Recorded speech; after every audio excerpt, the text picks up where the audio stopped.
Day is done, gone the sun.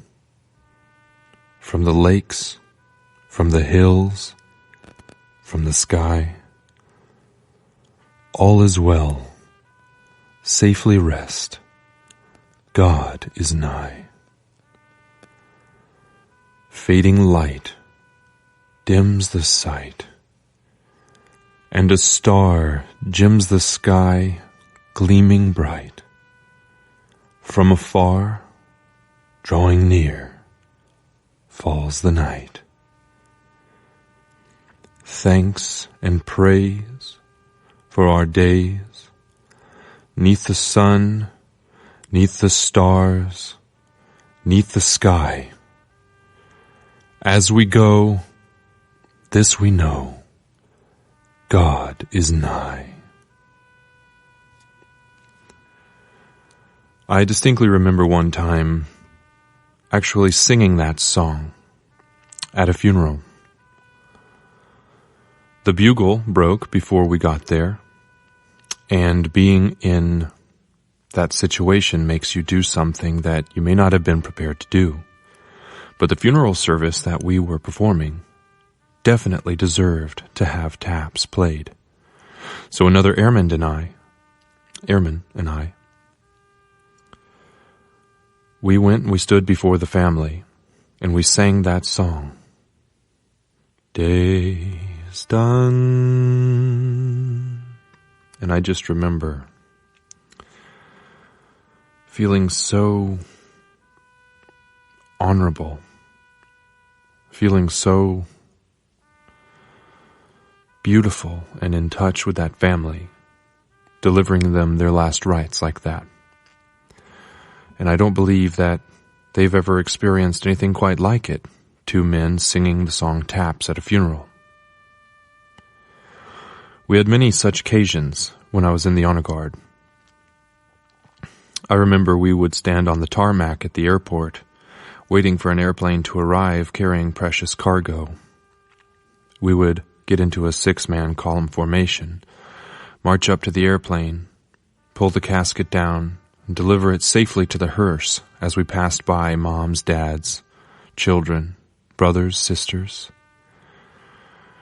our heels clicking in unison. I remember each funeral I did, I think, if I were to sit down and actually try to think about it. I remember how we folded the flag when it was a 1/4 inch short. I remember when I said the wrong thing to a person during the ceremony. On behalf of the President of the United States Air Force, and a grateful nation, please accept this flag as a symbol of our appreciation for your loved one's honorable and faithful service. But instead of saying your loved one, I said your husband's, when in fact it was her brother. I've been out of the military for a long time, and I still think about when I said that wrong. I would never trade my experience in the honor guard for anything. But we buried so many people. We fired so many rifles. We carried so many caskets, heavy, heavy loads, in many ways. The experience will go down within me as something monumentally important to my understanding of life and to my self-worth, because I am always going to be a ceremonial guardsman for the United States Air Force. You can't take that. Hand-picked to serve as a member of the Joint Base Charleston Honor Guard. My standards of conduct and level of professionalism must be above reproach, for I represent all others in my service. Others earned the right for me to wear the ceremonial uniform, one that is honored in a rich tradition and history. Never will I allow my performance to be dictated by the type of ceremony, severity of the temperature, or size of the crowd. Obligated by my oath, I am constantly driven to excel by a deep devotion to duty and a strong sense of dedication. Representing all members, past and present, of the United States Air Force, I vow to stand sharp, crisp, and motionless, for I am and will always be a ceremonial guardsman.